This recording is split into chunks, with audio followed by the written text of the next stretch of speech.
Welcome to my channel Hema Hungama. నేను మీ Hema. Welcome to film updates. Akhanda 2 గురించి ఎక్కడ లేని హైప్ తమన్ అమాంతం ఇచ్చేస్తున్నాడబ్బా. ఇందుకే ఏంటి హైప్? ఈ మధ్యన తమన్ గారి పేరు నందమూరి తమన్ గా అలా అప్పుడు ఒక ఈవెంట్ లో బాలకృష్ణ గారు చెప్పడం, ఆ తర్వాత భువనేశ్వరి గారు కూడా ఆయన ఇక నుంచి నందమూరి తమన్ అనాలి అన్నట్టుగా అనడం, ఇవన్నీ చూస్తూ ఉన్నాం. సో అప్పటికి మనకు తెలుసు తమన్ గారు బాలయ్య బాబు గారు కాంబినేషన్ లో వస్తే ఐదర్ బాక్సులు బద్దలైపోవాలి లేదా సౌండ్ బాక్సులు కాలిపోవాలి.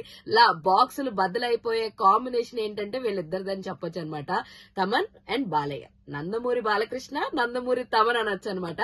అయితే అఖండ 2 సెట్స్ మీదకి ఇంకా వెళ్ళలేదు. బట్ దానికి సంబంధించి ఇప్పుడే తమన్ గారు మామూలు హైప్ ఇవ్వట్లేదు.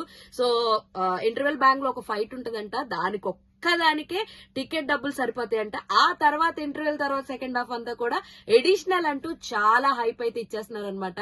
సో ఇంకా సినిమాకి సంబంధించి ఏం వర్క్ స్టార్ట్ కాలేదు. స్టోరీ పరంగా ఉన్న దానికే తమన్ గారు ఇంతలా హైప్ ఇస్తుంటే జనాలందరూ అయ్యా వాట్ ఈస్ దిస్ అయ్యా, జై బాలయ్య అనే వాళ్ళందరూ ఏంటి చచ్చిపోలే ఈ హైప్ తోటి అని చెప్పని అనుకుంటున్నారు. సో ఎంతమంది బాలయ్య బాబు గారు ఫ్యాన్స్ ఉన్నారు, ఎంతమంది నందమూరి తమన్ గారు ఫ్యాన్స్ ఉన్నారు, లేదా వీళ్ళిద్దరు కాంబో ఫ్యాన్స్ ఉన్నారు? Let me know in the comment section. So ఈ హైప్ ఎలా అనిపిస్తుంది అది కూడా చెప్పేసేయండి. ఇలాంటి ఇంట్రెస్టింగ్ అండ్ మోర్ వీడియోస్ కోసం మీరేం చేయాలి? ప్లీజ్ డూ ఫాలో హేమా హంగామా.